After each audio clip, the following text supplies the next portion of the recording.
हाँ, तो शास्त्री जी मैंने दर्पण के बारे में भी सुना है कि दर्पण अगर हम ठीक तरीके से ना लगाएं तो वह भी हमें कई प्रकार की नुकसान देता है, मतलब परेशानियां दे सकता है। तो उसके बारे में बताइए आप।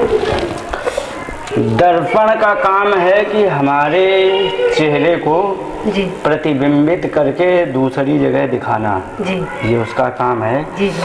लेकिन ये जो तुमने कही सावधानी पूर्वक लगाना चाहिए, नहीं तो नुकसान दे सकता है। बिल्कुल सही बात है।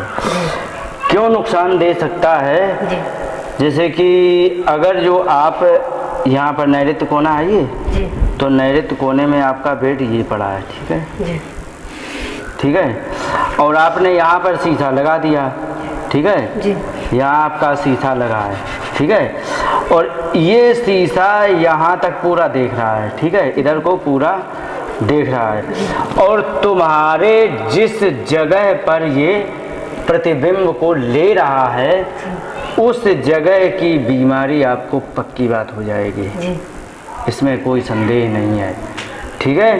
तो इस जगह की बीमारी आपको निश्चित हो जाएगी। अब इसके लिए क्या करना है कि एक तो उपाय ये आप कर सकते हो कि पहली बात तो दर्पण को वहाँ से हटा दो, बेड में कहीं भी तुम्हारा प्रतिबिंब उसमें नहीं आना है। उसके लिए लगाना है तो यहाँ पे लगा सकते हैं, यहाँ लगा दिया तो ये सीधे देख पाएगा, साइड में नहीं देखेगा। यहाँ लगा दें तो सीधे देखेगा, साइड में नहीं। एक तो ये है उपाय भी हम कर सकते हैं।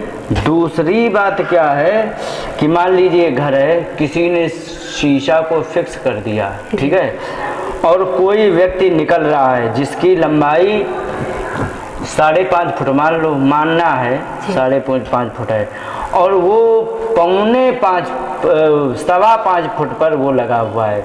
तो कोई व्यक्ति निकला तो यहाँ पर जैसे शीशा लगा है और वो व्यक्ति निकला तो उसका सर मान लो ऐसा है जी, तो ऐसा,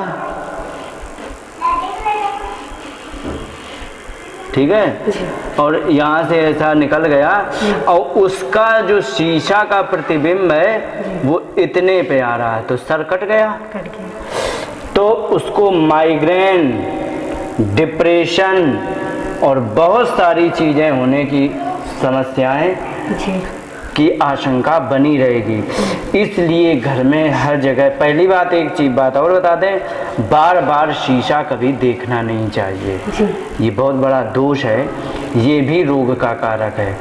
और ऐसी जगह शीशा फिक्स नहीं करना चाहिए जिससे हमारा ऊपर का हिस्सा कट रहा हो। इसीलिए कहते हैं टूटा शीशा नहीं देखा जाता, क्योंकि हमारे शरीर के 2 हिस्सों में काट करके दिखाता है, क्योंकि दोनों का प्रतिबिंब अलग अलग एंगल से पड़ेगा तो हमारा शरीर काट देगा। शरीर को यदि काट के शीशा ने दिखाया है तो ये निश्चित जान लो कि आपको उस जिस जगह से कट रहा है उस जगह तुम्हें ऑपरेशन से कटवाना पड़ सकता है। इसलिए टूटा शीशा नहीं चलेगा। और यदि यहाँ से शीशा इस प्रकार से यहाँ पे तुम्हें इस प्रकार से इतना देख रहा है और यहाँ से है तो ऊपर को पूरी संभावना है कि आपको माइग्रेन हो सकता है और क्या कहते हैं डिप्रेशन भी हो सकता है, माने मानसिक बीमारियां हैं वो सारी होने की, और हो सकता है कि ब्रेन हेमरेज भी हो जाए। ज़्यादा से ज़्यादा इसमें बीमारियां होती हैं। इसलिए शीशा को ऐसी जगह लगाएं जहां पर मैं निकलूं तो हमें प्रतिबिंब उसका ना पड़े। पहली बात तो लगाएं मत, उसको लें, उपयोग करके समेट के रख दें जो कि वो हमें बार बार ना देखे। और बार बार जब मर्जी हो तब मेकअप करने लग जाओ, जब मर्जी हो तो शीशा देखने लग जाओ, ये कभी नहीं करना चाहिए, ये बहुत बड़ा अवगुण है।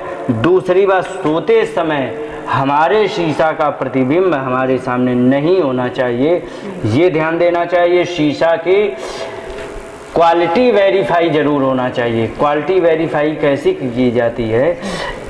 शीशा को लो, थोड़ा बहुत हिलाओ, अगर जो हमारे चेहरे को बिगाड़ रहा है, कभी टेढ़ा मेढ़ा कर रहा है, वो शीशा रिजेक्ट होता है। ऐसे शीशा कभी नहीं लेना चाहिए, नहीं तो हो सकता है कि हमारे जो मुंह टेढ़े मेढ़े हो जाएं। ठीक है, तो क्वालिटी से उसको ज़रूर देखना चाहिए। तो उसको शीशा को ऐसे हिला करके देखने से, ऊपर नीचे करने से वो कभी कभी लाइनें ऐसी दिखाने लग जाता है, टेढ़ा मेढ़ा चेहरा करके दिखाता है, तो वो नहीं होना चाहिए। शीशा एकदम ऐसा हो कि बिल्कुल सामने हमारा असली चेहरा दिखाए, न तो कटा दिखाना चाहिए, ना ही टेढ़ा मेढ़ा दिखाए, और सोते समय प्रतिबिंब नहीं पड़े, और हमारे निकलते समय 20 बार यदि निकले और 20 बार चेहरे में वो आ गया यदि शीशा, तो वो ये भी नहीं होना चाहिए, अन्यथा ये हमें तकलीफ ही देने वाला है। तो शीशा को भी वास्तुशास्त्र में बहुत अच्छी तरह लगाना चाहिए, और हर एक देवता के लिए रंग भी अलग होते हैं, तो अलग अलग रंगों से हम इसमें घर में अलग अलग रंग दे सकते हैं। इन्हीं शब्दों के साथ अपनी बात को विराम देते हुए शायद आप समझ ही गए होंगे शीशा के कैसे बनाना है। और बस नमस्कार।